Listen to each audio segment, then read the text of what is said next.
got this comment about imposter syndrome and could I make a series or like some sort of video about imposter syndrome, and I realized like I could actually make a lot. And first of all, I apologize for the background noise, but more importantly, let me talk about imposter syndrome for therapists, because it's a pretty serious issue.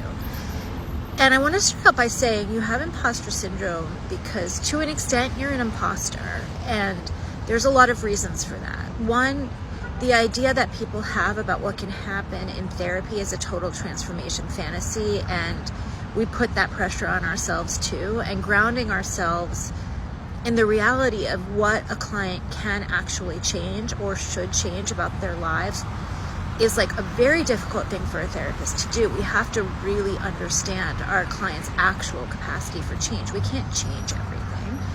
Secondly, this system is a fiction. So you're writing progress notes, treatment plans, meeting with supervisors, and like, honestly, not a lot of what you're saying is true. What you're writing in a progress note is not true. It's like produced by a software.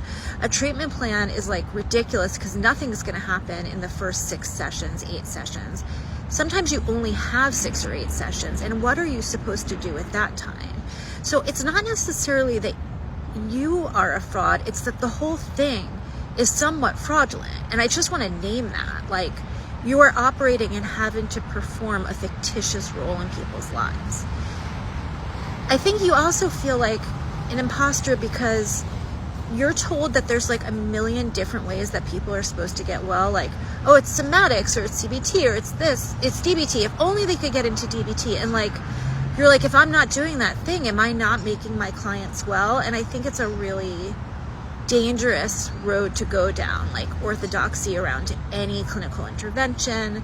The idea of even like tracking symptoms in a way is a complete editorialization of what it means to be a human. I think one of the most important ways, given all of this, and I have a lot more to say about what makes us feel like imposters, and I want you to know that it's not just because you're not an imposter. Like, there's a lot of like BS going on here, but there's also something deeply, deeply real about your intention and hopefully your impact about being a therapist. And I think the most important thing for therapists to do is identify internally for themselves what is the therapeutic mechanism of change that you subscribe to. What do you think changes people? What changes do you think matter? For me, the therapeutic mechanism of change is the radical relational experiences that somebody has with an attuned therapist that they have never had in their life before. And those attuned experiences heal the brain and the body and the soul. And the more time we have to offer those kind of corrective, soft, honest, real human experiences to a client, the more they can change, because attachment changes us, and somebody caring about you changes you. And I just want you to know that like, this takes really a lot of time, and oftentimes you're really not given that, which is a total disservice and leads to feeling like even more of an imposter. But every minute you spend thinking carefully about your clients and wanting to really understand what's going to make them feel better in their lives, and also naming what they're up against, because what we're up against is way more than any therapist or any person can handle, right? You have 50 minutes a week and the world is like, you know, on fire. So we also have to just like ground ourselves in the reality of like how much suffering there is. But if we can like stay attuned with our clients around the suffering and not pretend it's fine, not pretend we cured them, but actually just that we were with them. We were really, really with them. We bared witness to the pain.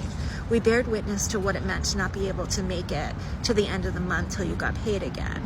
Or that you're scared of like your father, or whatever the case may be. The things that you're bearing witness to and not afraid of, those are therapeutic mechanisms of change. And the more you identify inside yourself what you think the therapeutic mechanism of change is and how you can offer it outside of this whole system, this whole collapsing society, I think the closer you'll feel to your clients and like the less fraudulent you'll feel in the work.